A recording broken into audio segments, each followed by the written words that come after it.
நீதிமொழிகளின் புஸ்தகம் 21ஆம் அதிகாரம் 31ஆம் வசனம். The book of Proverbs chapter 21 verse 31. குதிரை யுத்த நாளுக்கு ஆயத்தமாக்கப்படும், ஜெயமோ கர்த்தரால் வரும். The horse is made ready for the day of battle, but the victory belongs to the Lord. குதிரை யுத்த நாளுக்காய் ஆயத்தமாக்கப்படும், ஜெயம் அது கர்த்தரிடத்திலிருந்து வருகிறது. ஹல்லேலூயா.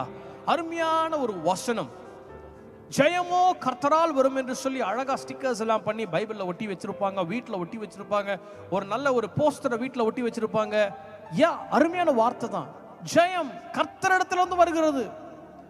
வாஸ்தவம், சந்தோஷம். It's a very good promise. But then each and every promise was along with a command of the Lord. என்ன அந்த கட்டளை இங்க? குதிரை யுத்த நாளுக்காய் ஆயத்தமாக்கப்பட வேண்டும். நீங்களும் நானும் ஒரு முக்கியமான சந்தர்ப்பத்திற்கு, தேவனுடைய கிரியை நடப்பிக்கும் காரியத்திற்கு ஆயத்தமாக வேண்டும். We need to get prepared. நாம் ஆயத்தமாக வேண்டும். கர்த்தருடைய கருத்துக்களை ஒப்புக் கொடுப்போம். இந்த குதிரையை ஏன் மையப்படுத்தி ஆண்டவர் வசனத்தை பேசுகிறார் என்றால், குதிரை என்பது கம்பீரமான ஒரு மிருகம். யாரை கண்டு அசராது. கத்தி எடுத்துட்டு வந்து இன்னொருத்தன் ஓடி வந்தாலும் குதிரை அதை பார்த்து பயந்து நிக்காது. குதிரை ஓடிக்கிட்டே தான் இருக்கும் வீரியத்தோட. குதிரைக்கு பயங்கர நெஞ்சு அழுத்தம். குதிரை பயங்கரமா ஃபேஸ் பண்ணும். பயங்கர மைட்டி பவரோட தான் ஒவ்வொரு ஸ்டெப்பும் மூவ் பண்ணும். அதோடைய நடக்கிற ஓடுற ஸ்டைல் எல்லாம் பார்த்தா வித்தியாசமா இருக்கும். ஒரு அழகான கம்பீரமான ஒரு மிருகம், அஞ்சா நெஞ்சம் உள்ள ஒரு மிருகம். ஆகவே தான் குதிரையை பார்த்து சொல்றாரு, காமிச்சு சொல்றாரு, குதிரை யுத்த நாளுக்கு ஆயத்தமாக்கப்பட வேண்டும். ஆனால் ஆண்டவர் Deuteronomy chapter 17 verse 6ல சொல்லும் பொழுது, உபாகமம் 17:6ல சொல்லும் பொழுது, நாம் குதிரையின் மேல் நம்முடைய நம்பிக்கையை வைக்கலாகாது. கர்த்தர் குதிரையின் மேல் அல்ல, தம்மேல் அந்த நம்பிக்கையை வைக்க சொல்லுகிறார். நம்முடைய பலத்துல, நம்முடைய அறிவுல, நம்முடைய தாளந்தின் மேல நாம் நம்பிக்கை வைக்க கூடாது. இந்த பிரச்சனை தானே, ஏற்கனவே நான் பார்த்திருக்கேன், எனக்கெல்லாம் எக்ஸ்பீரியன்ஸ் இருக்கு, நான் சாதிச்சிருவேன் அப்படி நினைக்க கூடாது. இதுதானே எனக்கு ஈஸியான காரியம் தான், இந்த மாதிரி சவால்லாம் எனக்கு சாதாரணமாப்பா அப்படின்னு சொல்லி போயிடக்கூடாது. சாத்தான் தானே, எத்தனை தடவை என் லைஃப்ல வந்ததை பார்த்திருக்கிறேன் அப்படின்னு சொல்லி லைட்டா எடுத்துடக்கூடாது. இந்த பாட்டு தானே அழகா நான் பாடிடுவேன், எனக்கு ஏற்கனவே இந்த பாட்டெல்லாம் பாடி பழக்கம், ரெக்கார்டிங் எல்லாம் வர பண்ணிருக்கேன். நம்முடைய அழகை, நம்முடைய தாளந்தை, நம்முடைய அறிவை, நம்முடைய பலத்தை, நம்முடைய நண்பர்களை நாம் நம்பிவிடக் கூடாது. ஆண்டவரிலே நம் நம்பிக்கை இருக்க வேண்டும். ஆனால் ஆயத்தமாய் இருக்க வேண்டும், மறந்துவிடக் கூடாது. We need to get prepared. ஆண்டவர் நமக்கென்று ஒரு சில காரியங்களை வைத்திருக்கிறார், நாம் ஆயத்தமாய் இருக்க வேண்டும். யோபு 39:19-25 வரைக்கும் வாசிக்கும் பொழுது குதிரையுடைய தன்மையை குறித்து, வீரியத்தை குறித்து அழகாய் பக்தன் எழுதியிருக்கிறார்.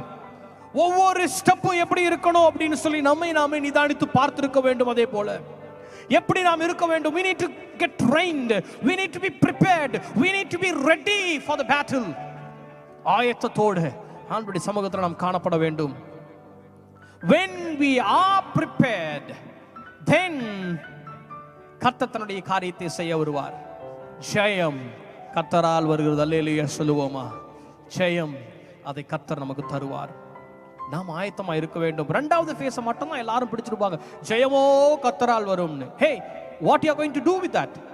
நீ அதை எப்படி பெற்றுக்கொள்ள போற? அதுக்கு உனக்கு என்ன சம்பந்தம் இருக்கு? Are you getting ready? ஆயத்தமா இருக்கிறியா? இல்ல அந்த ஜெயத்தை பார்ப்பதற்கு உனக்குள்ள ஏதாவது தகுதி இருக்குதா? எதை நினைச்சு ஜெயம் எனக்கு வரும்னு சொல்லி காத்துட்டு இருக்கிற? We need to get prepared. My beloved brother, sister, we need to get prepared. நாம் ஆயத்தமா இருக்க வேண்டும். இஸ்ரவேல் ஜனங்கள் எரிகோவை சுற்றி சுற்றி நடந்தாங்க.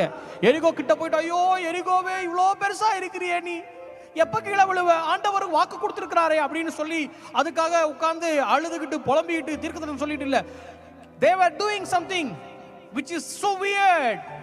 மற்றவங்க பார்வைக்கு என்னடா பைத்தியக்காரத்தனமா, ஒரு சுத்தியில எடுத்து அடிக்க ஆரம்பிச்சாங்கன்னா ஒரு பகுதியாவது உடைஞ்சிருக்குமே, இப்படி சுத்திக்கிட்டு கிடக்குறானுங்களே இவனுங்க, அதுவும் சத்தம் இல்லாம மௌனமா, நடக்கிறதும் தெரியல வரதும் தெரியல, என்னதான் நினைச்சிட்டு இருக்கானுங்க, what is he going to do? But then that's a prophetic action. We need to do some prophetic action in our lives to see the victory that's coming from the Lord himself. ஏழாம் நாள் 7 தடவை சுற்றினாங்க, உரத்த சத்தமாய் ஆண்டவரை பாடினார்கள். கர்த்தர் நல்லவர், அவர் கிருபை என்றும் உள்ளது என்று சொல்லி சத்தத்துல இடிஞ்சு உளுந்து அந்த எரிகோ தரைமட்டமாயிற்று. ஜெயம் எப்படி ஆண்டவர் கொடுத்தாரு பாத்தீங்களா? But then people of God were doing something really different. சாதாரணமாய் இதை பாட்டினால ஒருத்தன் உடைச்சு தள்ளிட முடியாது. But then people of the Lord, they were daring to do something different. Are you dare to do something different?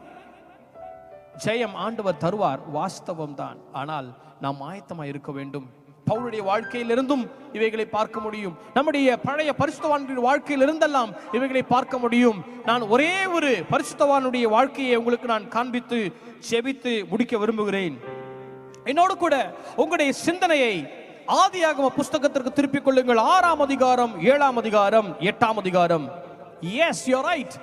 நோவாவுடைய வாழ்க்கையிலே அவர் செய்த காரியங்களை குறித்து தான் இன்னைக்கு நாம் தியானிக்க போகிறோம். The preparation that was in Noah. நோவாவுக்குள் ஒரு அழகான அர்த்தமுள்ள ஒரு ஆயத்தம் இருந்திருந்தது.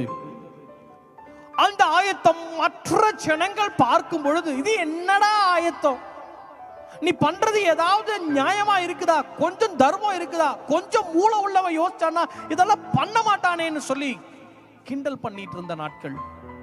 Yet he was doing something really prophetic. தீர்க்கதரிசனம்ன்றத கேட்டுட்டு நம்பிக்கிட்டும் சும்மா உட்கார்ந்துட்டு இருக்கிறது இல்ல. We need to walk accordingly, do accordingly. Are you dare to do, speak these things that will come pass in your life? கர்த்தருக்கு ஸ்தோத்திரம் உண்டாகட்டும். நாம் ஆயத்தத்தோடு இருக்க வேண்டும். 6ஆம் அதிகாரம் 8ஆம் வசனத்தை 9ஆம் வசனத்தை வாசிக்க கேட்போம். ஆதியாகமம், book of Genesis chapter 6 verse 8 and 9. நோவாவுக்கோ கர்த்தருடைய கண்களில் கிருபை கிடைத்தது. But Noah found favor in the eyes of the Lord. Okay, நோவாவின் வம்ச வரலாறு. Okay, இப்ப நோவாவின் காரியங்கள் எல்லாவற்றையும் குறித்து பேச ஆரம்பிக்கும் பொழுது ஹீப்ரூவிக் ரைட்டிங் ஸ்டைல் அப்படின்னா முதலாவது நோவாவை குறித்து இருக்கிற ஹைலைட்டை பேசுவாங்க. ஃபார் எக்ஸாம்பிள், ஆண்டவர் 7 நாள்ல எல்லாவற்றையும் படைச்சு ஓய்ந்திருந்தார். Yes, we know this. ஆனா இனிஷியலா ஆதியாகமம் 1:1 வாசிக்கும் பொழுது, ஆதியிலே தேவன் வானத்தையும் பூமியும் சிருஷ்டித்தார். எப்படி எல்லாம் சிருஷ்டித்தார்ன்றத பின்னாடி போட்டிருப்பாங்க. சோ இது ஹீப்ரூவிக் ஸ்டைல் ஆஃப் ரைட்டிங். இப்படிதான் ஸ்டார்ட் பண்ணாங்க. ஸ்டார்ட் பண்ண பிறகு அப்படியே வம்ச வரலாறு எல்லாம் கொண்டு வருகிறாங்க. இதுல ஹைலைட் என்னன்னா, நோவாவுக்கோ கர்த்தருடைய கண்களில் தயவு கிடைத்தது. எப்படிப்பட்ட நாட்களில் இந்த தயவு கிடைத்தது? 12ஆம் வசனம். நோவா தேவன் பூமியை பார்த்தார், இதோ அது சீர்கெட்டதா இருந்தது, மாம்சமான யாவரும் பூமியின் மேல் தங்கள் வழியை கெடுத்துக் கொண்டிருந்தார்கள். மாமிசமான யாவரும் தங்கள் வழிகளை பூமியிலே கெடுத்துக் கொண்டிருந்தார்கள். ஹே அப்பா, அந்த காலத்துல பூமியில தங்களுடைய வழிகளை கெடுத்துக் கொண்டாங்களாம். அப்ப இந்த காலத்துல நம்ம என்னன்னு சொல்றது? திரும்பி பார்க்கிற பக்கமெல்லாம் பாவம், துரோகம், அநியாயம், அக்கிரமம். அந்த காலத்திலேயே வழிகளை கெடுத்துக் கொண்டிருந்தார்களாம். இந்த காலம் மிகவும் மிகவும் கொடுமையான காலம். But then in those days, in that midst of people, அந்த ஜனங்கள் மத்தியில இருக்கும் பொழுது நோவா நீதிமானாக கர்த்தருடைய கண்களுக்கு காணப்பட்டார். ஆகவே நோவாவுக்கு கர்த்தருடைய கண்களிலே தயவு கிடைத்தது. நோவா ஒரு ஆசீர்வாதமுள்ள வாழ்க்கை வாழ்வதற்கு ஆயத்தமானார். நோவா ஆண்டவருடைய கண்களில் தயவு கிடைத்தவராய் தன்னை காண்பித்தார். 7ஆம் அதிகாரம் 1ஆம் வசனத்தில் வாசிக்கும் பொழுது, உன்னை எனக்கு முன்பாக நீதிமானாக கண்டேன். அதனால கர்த்தருடைய கண்களில் தயவு கிடைத்தது. Hallelujah. And God was so pleased with Noah. So he has showered his favor because of his faithfulness, because of his righteousness. 7ஆம் அதிகாரம் 7ஆம் வசனத்தை வாசிக்க கேட்போம். பிரளயத்துக்கு தப்பும்படி நோவாவும் அவனோடு கூட அவன் குமாரரும் அவன் மனைவியும் அவன் குமாரரின் மனைவிகளும் பேழைக்குள் பிரவேசித்தார். முதலாவது, we have seen Noah was so good, he prepared himself என்று பார்த்தோம். கர்த்தருடைய கண்களிலே தயவு கிடைப்பதற்கு தன்னை ஆயத்தப்படுத்தினார். இரண்டாவது, தன்னுடைய குடும்பத்தை இப்ப ஆயத்தப்படுத்துகிறார்.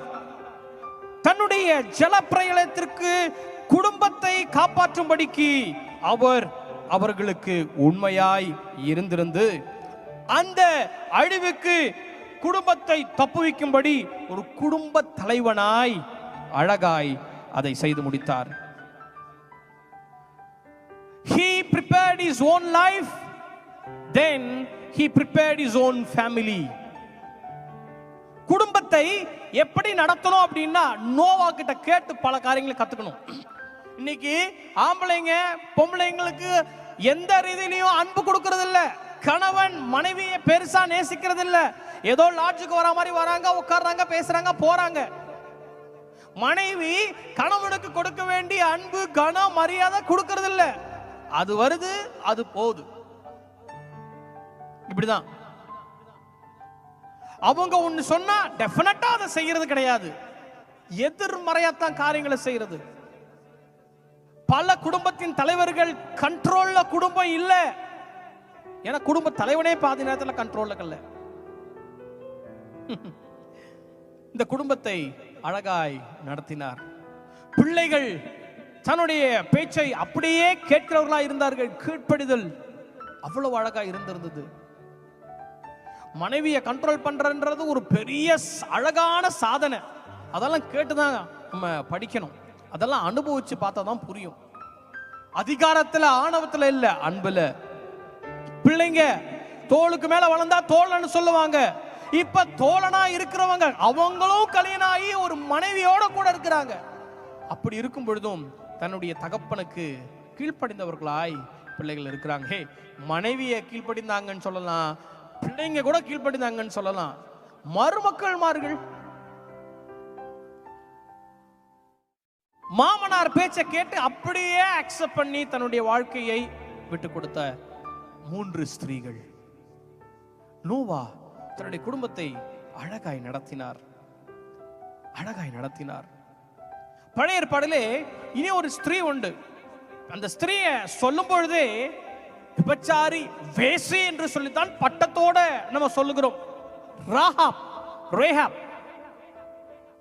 ஆனா எரிகோ கோட்டை, இப்ப கொஞ்ச நேரத்துக்கு முன்னாடி பேசினோம், எரிகோ கோட்டை முழுவதும் தேவனுடைய கிருபையினாலே சங்கரித்து முடித்தார்கள். உடைந்து சுக்குநூறாய் போயிட்டு. ஆனா இந்த ராகாப் கர்த்தருடைய கண்களில் தயவு கிடைத்தது நிமித்தம், தேவனுடைய ஊழியர்களுக்கு நன்மை செய்தது நிமித்தம் காக்கப்பட்டாள். அவள் மாத்திரமல்லைங்க, அவளோடு கூட இருந்த அந்த வீட்டுல இருந்த அத்தனை பேரும், அந்த வீட்டுக்கு ஒரே ஒரு நூலை, இரத்தாம்பர நூலை, ஒரு சிவப்பு நூலை கீழே போட்டா அந்த நூலு மட்டும்தான் அடையாளம். இதெல்லாம் பார்க்கறதுக்கும் கேட்கறதுக்கும் கதை மாதிரி தான் தெரியுது. ஆனா நடந்த சம்பவம், ஆண்டவர் போயும் ஒரு விபச்சாரியவா காப்பாற்றணும். பல நேரங்களில் மற்றவர்களை நம்ம தராசுல போட்டு ஈஸியாடா காமிச்சிடுறோம். ஆனா நம்ம நிலைமை என்னன்னு சொல்லி கிரகிச்சு பார்க்க மறந்து விடுகிறோம். ஆனால் கர்த்தர் அந்த ஸ்திரியை கண்டார். அந்த ஸ்திரீ நிமித்தம் அந்த வீட்டில் அந்த அந்த அந்த அந்த சகோதரியோடு கூட எத்தனை பேர் இருந்தாங்க, சொந்த பந்தம்னு தெரியாது. அந்த வீட்டுக்கு கீழே எத்தனை பேர் இருந்தாங்கன்னு தெரியாது. அவங்களோடு கூட கொடுத்தன பண்ணவங்க எத்தனை பேர் இருந்தாங்கன்னு தெரியாது. But then all were saved just because of one person. நோவாவின் மனைவி, நோவாவின் பிள்ளைகள், நோவாவின் மருமக்கள்மார்கள் 8 பேர் ஒரு மனுஷனுடைய கீழ்ப்படிதல் நிமித்தம் சேதமின்றி காப்பாற்றப்பட்டார்கள். நியூ டெஸ்டமென்ட்டுக்கு வந்து பார்க்கும் பொழுது அப்போஸ்தலனாகிய பவுல் ஒரு கப்பல் பிரயாணத்துல போயிட்டு இருக்கிறாரு. திடீர்னு பார்த்தா பெரிய காற்று, ஐயோ கப்பல் உடைஞ்சிச்சு, நம்ம கதை முடிஞ்சிச்சு, எல்லாரும் புலம்புறாங்க. ஆனா ஆண்டவர் சொல்றாரு, ஹே பால், நீ செய்ய வேண்டிய வேலை இன்னும் இருக்கு. உன் நிமித்தம், just because of you, உன் நிமித்தம் உன் கூட பிரயாணப்படுகிற அத்தனை பேரையும் நான் காப்பாற்றுவேன். நீ விசுவாசி, உன் வீட்டாரை ரட்சிப்பேன்னு சொல்லி ஆண்டவர் சொன்னது மெய்யான காரியம். ஹalleluya. கர்த்தர் நிச்சயம் நடத்துவார். என்னுடைய குடும்பம் இன்னும் ரட்சிக்கப்படவில்லையே, என்னுடைய கணவனோ, என்னுடைய மனைவியோ, என்னுடைய தாய் தகப்பனோ, என்னுடைய சொந்த பந்தம், என் பிள்ளைகள், என் சகோதரா சகோதரிகள் ரட்சிக்கப்படாமல் இருக்கிறார்களே சொல்லி இன்னும் ஆண்டவருடைய சமூகத்தில் அழுது கொண்டிருக்கிறீர்களா? ஒரு காரியம், விசுவாசி, நீ விசுவாசி, உன் வீட்டாரை ரட்சிப்பேன்னு சொல்கிறார். அழிவிலிருந்து, வரப்போகிற அக்கினியின் அழிவிலிருந்து உங்கள் குடும்பத்தை ஆண்டவர் காப்பாற்ற போதுமானவராக இருக்கிறார். ஆனால் விசுவாசிக்கணும், அவங்க மேல கருசனையா இருக்கணும், அவங்களுக்காக ஜெபம் பண்ணணும். Noah was preparing himself. He didn't defile himself with others. Nobody was there. There's no law. There's no God's word in those days. Yet he kept himself pure. He was leading a righteous life. And God saw that. He showed his favor on him.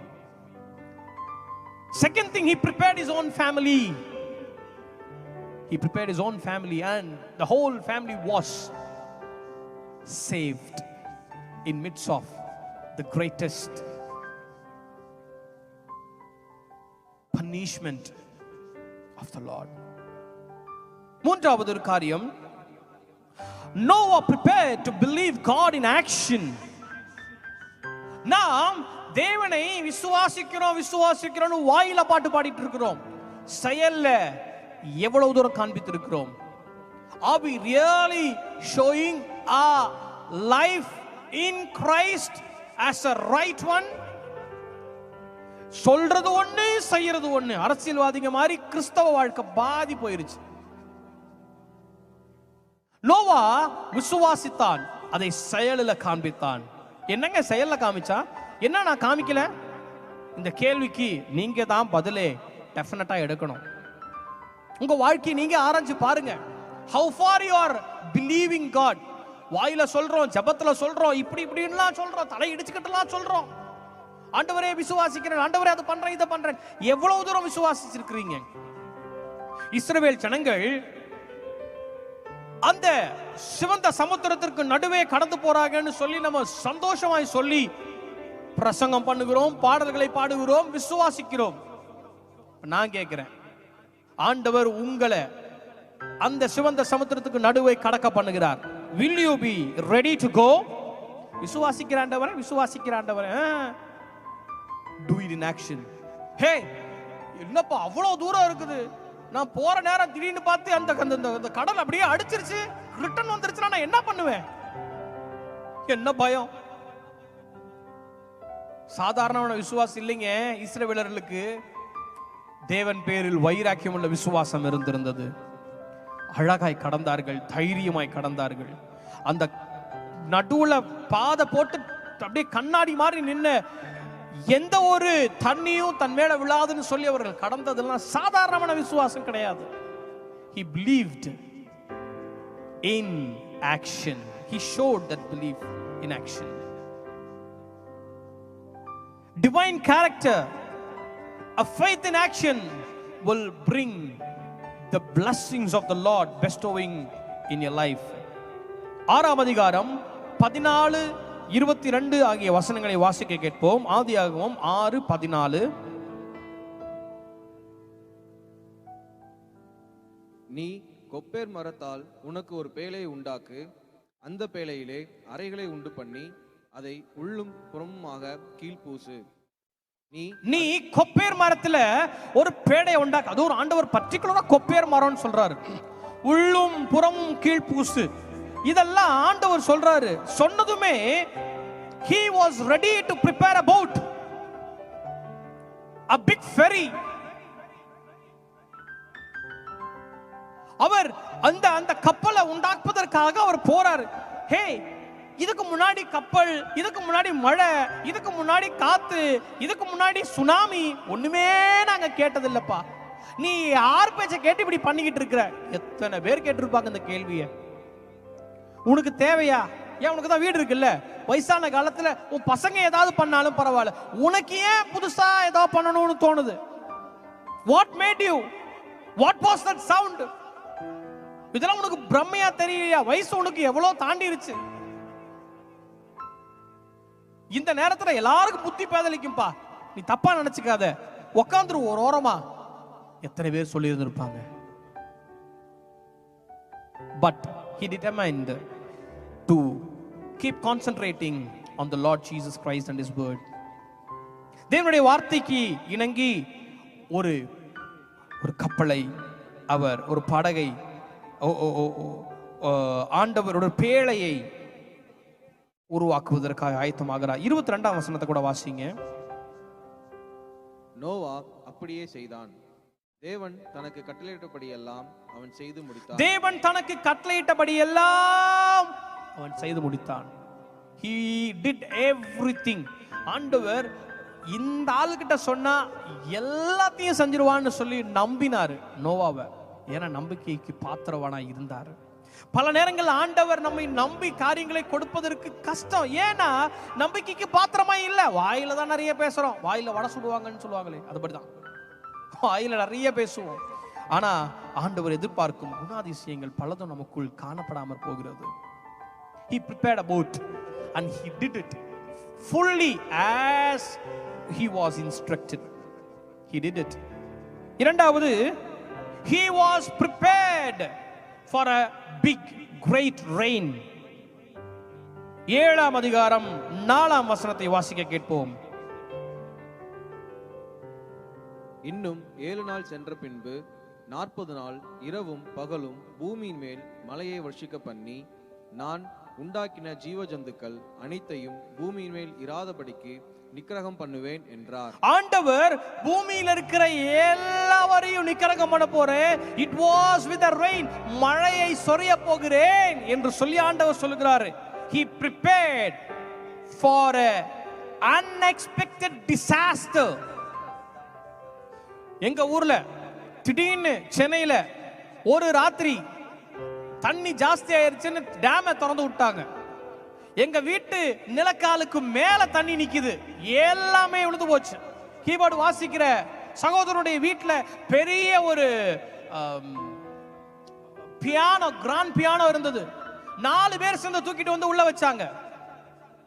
ஆனா அதை அப்படியே புரட்டி போட்டு அந்த தண்ணீர் தன்னுடைய பவரை காமிச்சிருந்தது. ஒரு டிசாஸ்டர் வருது. But then Noah was fully prepared for that. இப்படி வரும், இந்த மாதிரி சூழ்நிலை இருக்கும், ஆண்டவர் சொன்னா செய்வாரு, ஏமாத்திர மாட்டாரு. மழைனா நாங்க பார்த்தது கிடையாது, வெயில் குளிர் எதுவுமே எங்களுக்கு தெரிய, சீதோஷணம்லாம் பின்னாடி தான் வருது. நல்லா சூப்பரா வாழ்ந்துட்டு இருந்த ஒரு டைம். நம்ம இந்த நாட்கள்ல கூட சுனாமின்ற வார்த்தையை ரீசெண்டா தான் கேட்டோம், சுனாமி வந்த பிறகு. ஆனா அதே மாதிரி தான் பூமியின் ஊற்றுக்கண்கள் திறந்தது. இந்த பகுதியில் நான் ஒரு தீசிஸே பண்ணியிருந்தேன் என்னுடைய வேதாகம கல்லூரி படிக்கும் பொழுது. பல இன்ட்ரெஸ்டிங் ஃபேக்டர் நான் பார்த்தேன். நான் அதுல இதே மாதிரி தான் அன்றைக்கு தண்ணீர், இன்றைக்கு அக்கினி. ஆண்டவருடைய வருகைக்கு நாம் ஆயத்தமா இருக்க வேண்டும். He prepared a boat. He prepared for an unexpected disaster. He prepared for the rain, which is covering the whole body of this world. அடுத்தபடியாக he prepared food. 6ஆம் அதிகாரம் 21ஆம் வசனத்தை வாசிக்க கேட்போம். உனக்கும் அவைகளுக்கும் ஆகாரமாக சகலவித போஜன பதார்த்தங்களையும் சேர்த்து உன்னிடத்தில் வைத்துக்கொள் என்றார். ஆண்டவர் எல்லாவற்றையும், நீ உனக்கு மாத்திரம் இல்ல, உன் கூட நான் அனுப்பி வைக்கிற எல்லா விதமான மிருகம், பறவை எல்லாத்துக்கும் நீ சாப்பாடு ரெடி பண்ணி வச்சுக்கோ. ஏன்னா நீ ரொம்ப நாள் உள்ள லாக்டவுன்ல இருக்கணும், நீ ரொம்ப நாள் உள்ள கிடக்கணும். இப்ப இந்த கொரோனால யூசுவலா 2 வீக்ஸ் லாக்டவுன் போடுறாங்க. உள்ள போயிட்டு வெளியே வரவங்க கதை கேட்டாலே ரொம்ப பரிதாபமா இருக்கும். அதுவும் சிங்கிளா மாட்டிக்கிட்டோம், முடிஞ்சது கதை. அவங்க கொடுக்குற சாப்பாடு எங்களுக்கு முடியல, அந்த இடத்துல சூழ்நிலை எங்களுக்கு முடியல, வித்தியாசமா இருக்குது, ஏகப்பட்ட காரியங்களை நம்ம சொல்வதை குறித்து கேள்விப்படுவோம். But then 40 days it was raining. 40 நாள் ஃபுல்லா பூமி ஃபுல்லா தண்ணி. அதுக்கப்புறம் தண்ணீர் வற்றுவதற்கு மாதங்கள் பிடித்தது. இத்தனை நாளும் ஆகாரத்தை தனக்கும் சரி, இப்ப நீர்நாயெல்லாம் என்ன சாப்பிடும்? சிங்கம் என்ன சாப்பிடும்?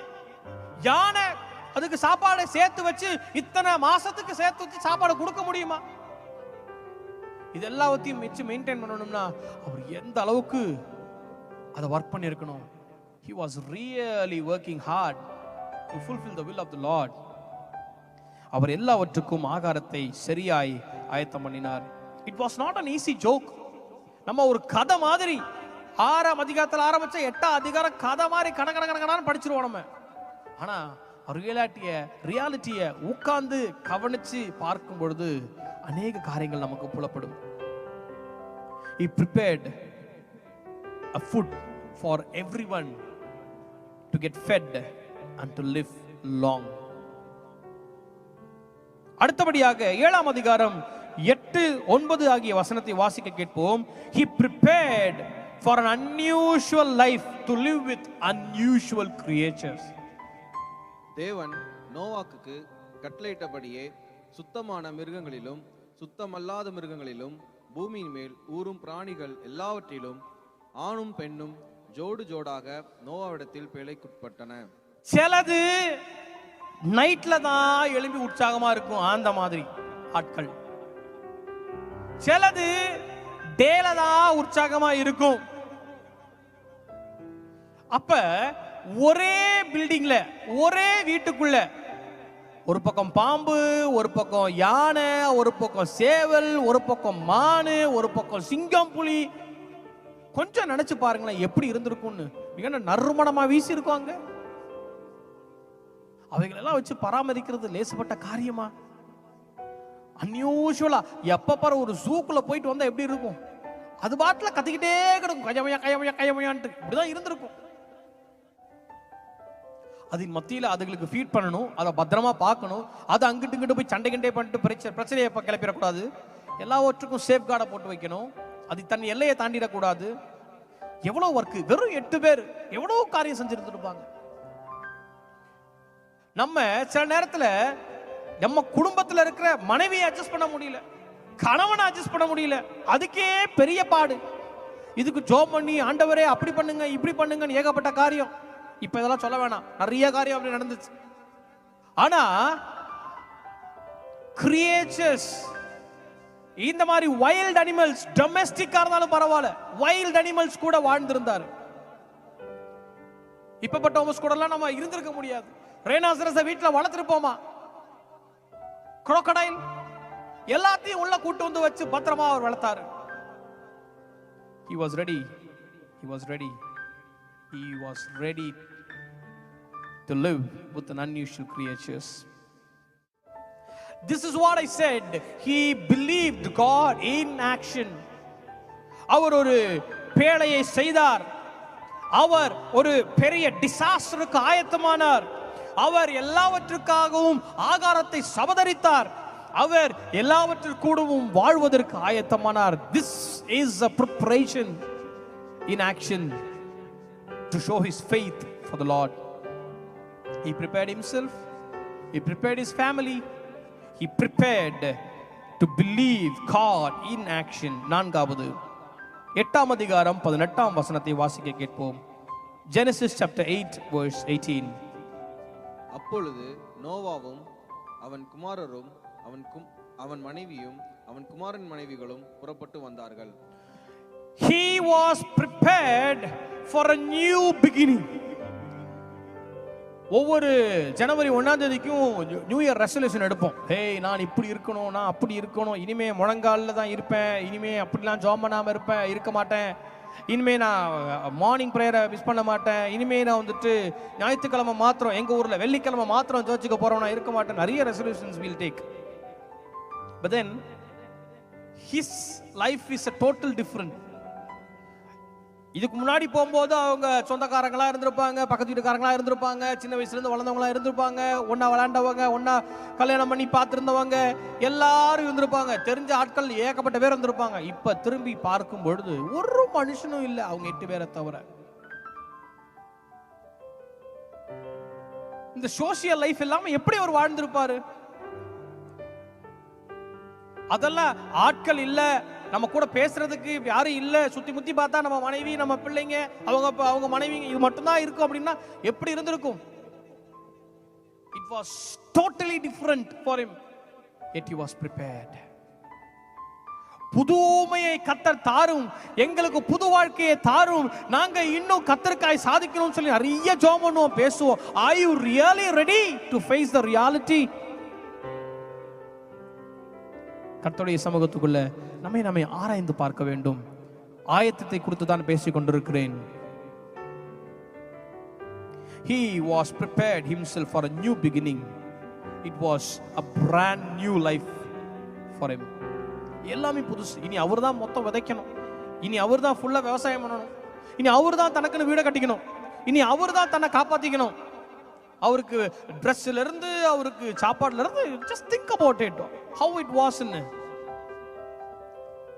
சேம் காம் யாபேத் எல்லாம் எப்படி இருந்திருப்பாங்க தன்னுடைய வாழ்க்கையின் ஆரம்ப கட்டத்தில். இந்த புது வாழ்க்கையில புது இடம், நம்ம இருக்கிற மாதிரி, நம்ம இப்ப ஜெர்மன்ல இருக்கிறோம், இல்ல நம்ம துபாயில இருக்கிறோம், இல்ல நாங்க இருக்கிற மாதிரி கட்டார்ல இருக்கிறோம், ஸ்ரீலங்கா, இந்தியா, அமெரிக்கா, யூகே, அந்தெல்லாம் அந்த இடத்த விட்டு எந்த பக்கம் எப்படி போச்சுன்னே தெரியாது. அரராத்துன்ற ஒரு மலையில போய் நிக்குது.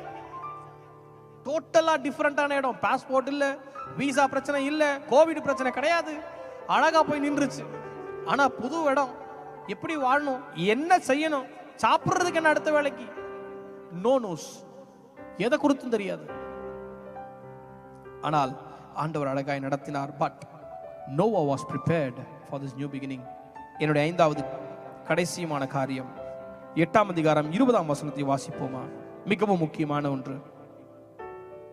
அப்பொழுது நோவா கர்த்தருக்கு ஒரு பலிபீடம் கட்டி சுத்தமான சகல மிருகங்களிலும் சுத்தமான சகல பறவைகளிலும் சிலவற்றை தெரிந்து கொண்டு அவைகளை பலிபீடத்தின் மேல் தகன பலிகளாக பலியிட்டான். இப்ப இதுக்கு முன்னாடி அவர் செய்ததெல்லாம் வித்தியாசமா he prepared himself னு பார்த்தோம், he prepared his family, he prepared to believe God in action, he prepared for a new beginning. Yes, all 4 is totally different. We salute you, Mr. Noah. But then who brought you this concept of giving thanks to the Lord? Who taught you about building an altar? சாட்சி எழும்பி தத்தல சொல்லுனா பயம். ஐயோ எனக்கு ரொம்ப பயமா இருக்கு, நடுக்கம். நம்ம பேசுறது நன்றி செலுத்தி ஆண்டவருக்கு துதிக்கிறதே கிடையாது. அது வந்துட்டு அமைதியா எழுதிருப்போம், சும்மா ஒரு எங்கேயாவது எழுதி போட்டு நீங்களே படிச்சிருங்கன்னு சொல்லுவோம். வாய் குளரும். ஒரு நல்ல சந்தோஷமா அதை சொல்றதுக்கு நமக்கு முடியல. ஆனா நோவா இவைகள் எல்லாம் முடிந்த பிறகு சுத்தமான சகல பறவைகளில் சிலவற்றை தெரிந்து கொண்டு பலிபீடத்தின் மேல் தகன பலியாக பலியிட்டான். attitude of gratitude. இந்த இருதயம் நமக்கு தேவை. கர்த்தரை ஸ்தோத்திரம் பண்ண, கர்த்தரை மகிமைப்படுத்த, கர்த்தருடைய சமூகத்தில் நம்மை தாழ்த்த, கர்த்தருக்கு நன்றி செலுத்த ஒரு நல்ல இருதயம் நமக்கு தேவை. ஆண்டவர் அதை பார்த்து அசந்துட்டாரு. அவருடைய உண்மையை தனித்துவமாய் அவர் நிற்கிறதை பார்த்து ஏற்கனவே அசந்து போய் உன்னை நான் காப்பாத்திடுவேன் அப்படின்னு சொல்லி ஆண்டவர் சவால் கொடுத்து செஞ்சாரு.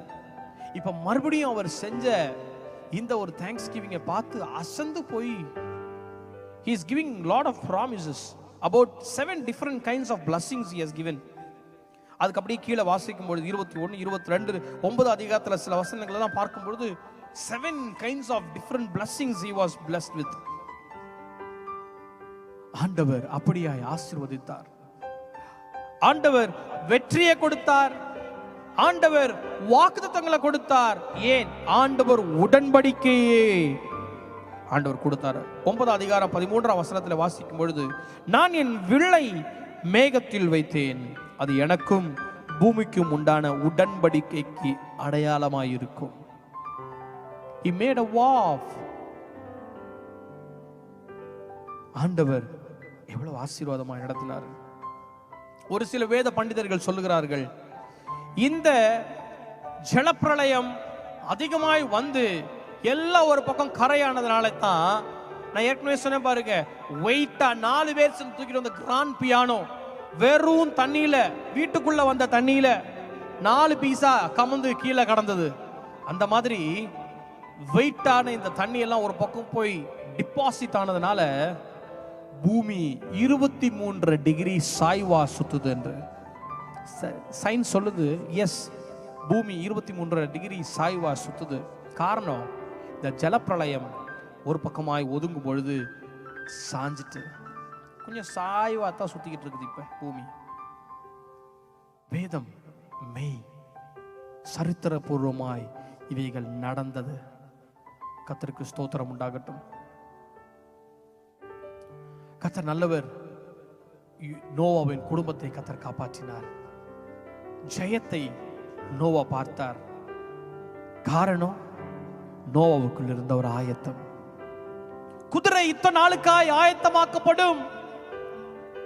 Noah was prepared for that big great day. ஆனா ஜெயமோ கர்த்தரால் வரும். இங்கிலீஷ்ல சொல்லும்போது safety belongs to the Lord, deliverance comes from the Lord, victory comes from the Lord. 3 different kindsல இங்கிலீஷ்ல மொழிபெயர்த்திருக்கிறாங்க. தமிழ்ல ஒண்ணே தான், ஜெயமோ கர்த்தரால் வரும். but that's more than enough for us. ஆண்டவர் சேஃப்டியை கொடுத்தார், ஆண்டவர் விக்டரியை கொடுத்தார், ஆண்டவர் டெலிவரன்ஸை கொடுத்தாரு. அங்க இருக்கிற அசுத்த ஜனங்கள் மத்தியிலிருந்து தன்னுடைய வாழ்க்கையை மீட்டெடுத்தார். இப்ப உங்களுக்கும் எனக்கு ஒரு கேள்வி. அன்றைக்கு நோவாவின் நாட்களிலே ஜலப்பிரளயம் வந்துச்சு. நோவாவின் நாட்களில் நடந்தது போல மனுஷகுமாரன் நாட்களிலும் நடக்கும். மனுஷகுமாரன் வரும்பொழுது விசுவாசத்தை காண்பாரா என்று சொல்லித்தான் வேதம் நமக்கு வினவுகிறது. அப்பா வரப்போறாரு, காதலன் வரப்போறாரு. அவர், ஆண்டவரே நீ நல்லா இருக்கிறீரா, ஆண்டவரே என்ன கொஞ்சம் பாருங்க, என்ன கொஞ்சம் ஆசீர்வதிங்க, ஆண்டவரே எனக்கு கொஞ்சம் வயிறு வலிக்குது, எனக்கு கொஞ்சம் தலை வலிக்குது, எனக்கு வீடு கொஞ்சம் பிரச்சனையா இருக்குது, கடன் பிரச்சனை தலைக்கு மேல இருக்குது ஆண்டவரே அப்படின்னு சொல்லி எப்பா பாரு ஆண்டவர்கிட்ட ஏதாவது தேவை தேவை தேவை செய்யுங்க ஆண்டவரே, செய்யுங்க ஆண்டவரே, செய்யுங்க ஆண்டவரேன்னு சொல்லிட்டு உட்கார்ந்துட்டு இருக்கிறவங்க மேல பிரியமா இல்ல. எஸ், ஆண்டவர் நம்முடைய ஜெபங்களுக்கு பதில் கொடுக்கிறார். doesn't mean God is fully happy. ஏன்னா ஆண்டவர் ஏதோ பணம் காய்க்கிற மரத்தை பார்த்துட்டு இருக்கிறோம். ஆண்டவர் குழந்தைகளை பார்ப்பதற்காக, சின்ன பிள்ளைங்க நல்லா இருக்கியாமா அப்படின்னு சொல்லி பார்த்துட்டு நம்மளை விசாரிச்சுட்டு போறதுக்காக வரல. குழந்தைய எடுத்து தோல்ல வச்சுக்கிட்டு அழகா நல்லா இருக்கிறியாமா அப்படின்னு சொல்லி கொஞ்சிட்டு இருப்பாங்க. அந்த மாதிரி கொஞ்சலுக்கெல்லாம் ஆண்டவர் வரல. ஆண்டவர் மணவாளனாய் வருகிறார். குழந்தைக்காக அல்ல, கற்புள்ள மணவாட்டிக்காக ஆண்டவர் வருகிறார். உன்னை தூக்கி இடுப்புல வச்சுட்டு கொஞ்சறதுக்காக வரல, திருமணத்திற்காக வருகிறார். உன்னை அழைத்து கொண்டு போய் ஒரு அழகான பெரிய கல்யாண வீட்டிற்கு உன்னை கொண்டு வந்து நிறுத்தி மணவாட்டி சபையாய் உன்னை பார்த்து உன்னை அலங்கரித்து அவருடைய இன்பத்திற்காய் உன்னை ஆயத்தமாக்கி கொண்டிருக்கிறார். ஆயத்தமா இருக்கிறீங்களா? இதற்காகத்தான் பரிசுத்த ஆவியானவரை தந்திருக்கிறார். இன்னும் பேபி கிறிஸ்டியன்ஸா ஸ்பூன் ஃபீடிங்கே காத்துட்டு இருக்கிறீங்களா? ஆண்டவர் வரணும், ஆண்டவர் வரணும், ஆண்டவர் வரணும், என்ன தொடணும், என்ன ஆசீர்வதிக்கணும். 3 ஸ்திரீகள் இருந்தாங்களாம். ஒரு ஸ்திரீ 3 பேருக்கும் ஒரே மாதிரியான பிரச்சனை அழுதுட்டு இருந்தாங்க. கதை தான், நிஜம்லாம் கிடையாது, புரியறதுக்காக சொல்றேன். அப்போ ஒரு ஸ்திரீ ஆண்டவர்கிட்ட, ஆண்டவர் வரார் அந்த பக்கம், ஆண்டவரை பார்த்துட்டு உடனே அப்படியே அழுவுது, ஆண்டவரே ஆண்டவரே ஆண்டவரே அப்படின்னு சொல்லி பயங்கர அழ, அவருடைய காரியங்கள்லாம் சொல்லி உடனே ஆண்டவர் போறாரு, அப்படியே அணைச்சிக்கிறாரு. கவலைப்படாதம்மா, ஏமா அழுகிற, நான் இருக்கிறேம்மா உன் கூட, நான் இருக்கிறேன் கவலைப்படாத. அப்படின்னு சொல்லி மார்போடு அணைச்சு அந்த பிள்ளைக்கு தேவையான ஆசீர்வாதத்தை கொடுத்து வசனங்கள்லாம் எடுத்து காமிச்சு, இங்க பாரு நான் எப்படி சொல்லியிருக்கேன் பாரு, உனக்கு எவ்வளவு பெரிய வாக்குத்தத்தம் உனக்கு கொடுத்துருக்கேன் பாரு, பாரு என்னுடைய அன்பை பாரு, நான் உன் கூட தான் இருக்கிறேன், உன்னை விட்டு விலகவில்லை, உன்னை கைவிடவே இல்லைன்னு சொல்லி ஆண்டவர் எவ்வளவோ எவ்வளவோ வார்த்தைகளை சொல்லி அந்த பிள்ளையை சமாதானப்படுத்தினார். இதே மாதிரி அடுத்த ஸ்திரீ அழுதுட்டு இருக்குது. கிட்டத்தட்ட அதே மாதிரி ப்ராப்ளம்னு வச்சுக்கொள்ளுங்க. ஆண்டவர் வந்தாரு, அது ரொம்ப அழுகுது, ஆண்டவரே ஆண்டவரே ஆண்டவரே ஆண்டவரே. ஆண்டவர் கொஞ்ச நேரம் பார்த்தாரு, கிட்ட போனாரு, தலையின் மேல கைய வச்சாரு, அப்படியே திருப்பி ஒரு இடத்துக்கு போயிட்டாரு. இன்னொரு ஸ்திரீ ஆஃப் சேம் கைண்ட் ஆஃப் டிஃபிகல்டிஸ்ல போயிட்டு இருக்கிற ஒரு சகோதரி, அவளும் அழுகிறா, கண்ணுல இருந்து தண்ணி வந்துகிட்டே இருக்கு. ஆண்டவர் தூரத்துல இருந்து பாக்குறாரு, ஃபர்ஸ்டுக்கு கட்டி பிடிச்சாரு, கவலைப்படாதுன்னு வேத வசனத்தெல்லாம் எடுத்து காமிச்சாரு, ஆசீர்வதிச்சாரு, நான் கூடவே இருப்பேன்னு பிராமிஸ் எல்லாம் பண்ணாரு. ரெண்டாவதுக்கு தலைய மாத்திரம் ஒரு டச் பண்ணி ஒரு ஆசீர்வதிச்சு வந்துட்டாரு. மூணாவதுக்கு என்ன சொன்ன ஆண்டவர் கண்ணிலே பேசினார், கண்ணிலே பேசினார், போயிட்டாரு, தொட கூட கிடையாது. இந்த தரிசனத்தை பார்த்த ஒரு ஊழியக்காரர், ஆண்டவரே என்ன 3 பேர்கிட்ட 3 விதமா நீங்க டீல் பண்றீரே, ஒண்ணுகிட்ட அப்படி, இன்னொன்னுகிட்ட இப்படி, இன்னொன்னு இப்படி விட்டுட்டீரே, பட்சபாதம் உள்ள தேவன் அல்லவே என்று சொல்லிதானே நான் வாசிக்கிறேன், ஆனா இப்படியா நீர் பட்சபாதம் காமிக்கிறீரே என்று சொல்லி கவலையோட கேட்கும்பொழுது ஆண்டவர் அதுக்கு விளக்கம் கொடுக்கிறாரு. அது ரொம்ப குழந்தை, ஃபர்ஸ்ட் அது நான் அப்படி தலைய கை வச்சு, நான் மார்போட அணைச்சு, நான் வசனத்தை காமிச்சு அப்படியே தடவி கொடுத்துருந்தாதான் அது வந்துட்டு திருப்தி ஆகும். அது பேபி, அது இன்னும் வளரல, அதனால கொஞ்சம் கேர், எக்ஸ்ட்ரா கேர். ரெண்டாவது கொஞ்சம் வளர்ந்ததுதான், அது கொஞ்சம் பிரச்சனைனா மாத்திரம் கொஞ்சம் அப்படியே உடஞ்சிரும். அந்த நேரத்தில் தலையில ஏன் கை வச்சேன்னா, நான் இருக்கிறேன், நீ கவலைப்படாத, நான் பார்த்துக்கிறேன் அப்படின்னு சொல்லி நான் சொன்னதும் அந்த ஒரு வார்த்தைக்கு போதும், அந்த ஒரு தொடல் போதும், அந்த ஸ்திரீ திருப்தி ஆயிடுவா. கொஞ்சம் வளர்ந்து வரா, நல்ல பிள்ளை. மூணாவது, நான் ஏன் பக்கத்துல கூட போல தெரியுமா, ஆண்டவருடைய பிரசன்னம் எந்த சூழ்நிலையிலும், அவரை நான் பார்க்கலனாலும், அவருடைய பிரசனத்தை நான் உணரலனாலும், என்ன சுத்தி இருக்கும், நான் மரண இருளின் பள்ளத்தாக்கிலே நடந்தாலும், கமான் சொல்லுங்க, பொல்லாப்புக்கு பயப்படே, ஏன்னா தேவரீர் என்னோடு கூட இருக்கிறார், அவருடைய கோலும் தடியும் என்னை தேற்றும் என்று சொல்லி தைரியமாய் காத்திருக்கிறவா. நான் போய் தொடரும், நான் போய் தடவி கொடுக்கணும், நான் போய் வசனத்தை காமிக்கணும், இல்ல ரெண்டாவது மாதிரி நான் கைய வச்சு ஆசீர்வதிச்சு 2 நிமிஷம் நிக்கணும்னு அவசியமே இல்லை. எந்த சூழ்நிலையிலும் நான் விட்டு விலக மாட்டேன்னு சொல்லி நல்லா தெரிஞ்ச பிள்ளை. நீங்க எந்த கேட்டகரியில் இருக்கிறீங்க?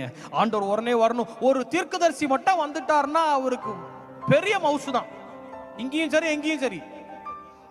வசனம் பேசுறவங்கள வீட்டுக்கு விட மாட்டாங்க, ஆனா தீர்க்கதரிசினா வீட்டுக்கு உட்கார வச்சு அவருக்கு நல்ல சாப்பாடெல்லாம் அடிச்சு சூப்பரா செஞ்சு நல்ல காணிக்கையும் கொடுத்து, ஆண்டவர் என்ன சொல்றாரு சொல்லுங்க, இதுதான் எங்கட பிரச்சனை. அவரு நீங்க திருப்பி ஃபோன் பண்ணி ஆண்டவர் பேசினாரான்னு கேட்க, அவரு சரி மைண்ட்ல வந்தது எல்லாத்தையும் சொல்லி அலட்டிக்கிட்டே இருக்குதே இந்த ஆளு அப்படின்னு சொல்லி அதை நீங்க நம்பி, சிலது நடக்குது சிலது நடக்காம இருக்குது. அந்த மனுஷனை கஷ்டப்படுத்துறதே விசுவாசிங்க தான். அப்படிப்பட்ட ஆண்டவர் எப்பவுமே என்கிட்டயே இருக்கணும், என்கிட்டயே பேசணும், என்கிட்டயே காரியங்கள் பண்ணணும்னு சொல்லி நிக்காம கொஞ்சம் வளர்ந்து வாங்க. வளர்ந்து இருக்கிறவங்க இன்னும் வளருங்க, விசுவாசத்தில் வல்லவர்களாய் மாறுங்க. மூன்றாவது ஸ்திரீ ஸ்தானத்துக்கு வரணும். அப்படிப்பட்டவங்களை தான் ஆண்டவர் தன்னோட கூட எடுத்துக்கொள்வதற்காக வருகிறார். பேபியை தூக்கி கொஞ்சிட்டு போறதுக்காக அவர் வரல, இப்ப ராஜாவா வருகிறார், மணவாளனாய் வருகிறார். கற்புள்ள மணவாட்டியை ஆண்டவர் தேடுகிறார். மணவாட்டி நிறைய இருக்குது, ஆனா கற்புள்ள மணவாட்டி எத்தனை பேர் இந்த ஸ்தானத்திற்குள் வந்து நிற்கிறோம்? ஆண்டவரை விட்டுட்டு வேற பக்கத்துக்கு போகிற சோரம் போன ஸ்திரீகளாய் நம்ம காணப்படுகிறோமா? இல்ல ஆண்டவரும் வேணும், இதுவும் வேணும், உலகமும் வேணும், இச்சையும் வேணும், இயேசுவும் வேணும், சர்ச்சும் வேணும், பைபிளும் வேணும், ஜெபமும் இருக்கும், எல்லாத்தையும் சேர்த்து வச்சு நடத்திட்டு இருக்கிறீங்களா? ஆண்டவர் விரும்புறது இல்லைங்க. கொஞ்ச நாளைக்கு ஓடும், ஆண்டவருடைய பிரசன்னம் வரும்பொழுது ஆண்டவர் உங்களை ஏற்றுக்கொள்ள முடியாது. இந்த இடத்துலயே உங்களை நம்பலனா உங்களை கொண்டு போய் பரலோகத்துல வச்சு என்ன பண்ண போறாரு? ஒரு நாள்ல வானத்தையும் பூமி உண்டாக்கினாராம். ஆனா 2000 வருஷம் ஆயிருச்சு, இன்னும் அவர் உண்டாக்கிட்டு இருக்கிறாரு. வாசஸ்தலங்களை உண்டாக்குகிறேன்னு சொல்லிட்டு போனவர் வரவே இல்லை. ரிட்டர்ன் 2000 இயர்ஸா எப்படி அப்படி பண்ணிட்டு இருக்கிறாரு? என்ன அவ்வளவு மகிமையா இருக்குன்னு தெரியல. அந்த இடத்துல இந்த மாதிரி ஏமாத்துக்காரங்களை கொண்டு போய் வைக்க முடியுமா? கற்புள்ள மனவாட்டிகளை ஆண்டவர் தேடி வருகிறார். ஆயத்தமா இருக்கீங்களா? ஆயத்தமா இருக்கீங்களா? ஹல்லேலூயா, ஹல்லேலூயா. நான் ஏற்கனவே சொன்னேன், குதிரையின் மேல நம்பிக்கை வைக்க கூடாது, நம்முடைய பலத்தின் மேல நம்பிக்கை வைக்க கூடாது. இன்ஃபேக்ட் ஆண்டவர் ஸ்ட்ரிக்டா சொல்லி இருந்தாரு, ஒரு குதிரை மேல உங்க நம்பிக்கை இருக்கக்கூடாது, யுத்தத்துக்கு குதிரையை நீங்க யூஸ் பண்ணவே கூடாதுன்னு சொல்லி இருந்தாரு. பக்கத்துல இருந்து எல்லாரும் யூஸ் பண்ணாங்க, ஆனா இஸ்ரவேலர்களுக்கு ஆண்டவர் சட்டமாவே கொடுத்திருந்தார். சாலமோன் தான் ஃபர்ஸ்ட் எகிப்திலிருந்து குதிரைகளை கொண்டு வந்து தன்னுடைய ராணுவத்திலே வைத்திருந்தார். அதுக்கு முன்பாக இல்லை. ஏன்னா கர்த்தர் தான் அந்த இடத்துல வெற்றி கொடுக்க வச்சார். குதிரையே வந்தாலும் சரி, யுத்த நாளுக்கு அது எழும்பி வந்தாலும் சரி, ஜெயம் கர்த்தர் இடத்துல இருந்து தான் வரும்ன்றதை இஸ்ரவேலர்களுக்கு ஆண்டவர் தெளிவாய் சொல்லியிருந்தார். இதுதான் நமக்கும் ஜெயம் கர்த்தர் இடத்துல இருந்து நமக்கு வருகிறது. நாம் ஆயத்தமாய் இருப்போம். கர்த்தருடைய வருகை எப்ப வரும்னு தெரியாது. திருடன் வரும் விதமாய் ஆண்டவருடைய வருகை இருக்கும். அவரை அண்டி போனால் பாக்கியம், ஆசீர்வாதம். நோவாவின் வாழ்க்கையிலிருந்து ஒரு அருமையான பாடத்தை நாம் பார்த்தோம். இன்னும் பலருடைய வாழ்க்கையிலிருந்து பாடங்களை நாம் பார்க்க முடியும். நீங்களும் வசனங்கள் பேசியிருப்பீங்க, நீங்களும் இந்த மாதிரி வார்த்தைகளை கேட்டிருப்பீங்க. கேட்கறதுலையும் பேசுறதுலையும் அர்த்தம் இல்லைங்க, ஆயத்தம் உள்ள இருக்கணும். இருக்கும்பொழுது தான் ஆண்டவர் கிரியை செய்ய முடியும். Let's prepare ourselves. Let's prepare our own family. Let's prepare to believe God in action. Let's prepare for a new beginning. Let's prepare an altar with an attitude of gratitude. Let's close our eyes. Let's look to the Lord with humbleness. ஜெயமோ கர்த்தரால் வரும். இந்த வசனம் மாத்திரம், இந்த வாக்கியத்தின் 2ஆம் பகுதி மாத்திரம் நம்ம பிடிச்சிட்டு ஜெயத்தை ஆண்டவர் தருவாருன்னு சொல்லி வீட்டில் மாட்டி வச்சுட்டு வாயில சொல்லும்போது ஜெபம் பண்ணும் போதெல்லாம் அந்த வார்த்தையை சொல்லிட்டு முடிச்சுட்டு போறதுக்காக இந்த வசனத்தை சொல்லலை.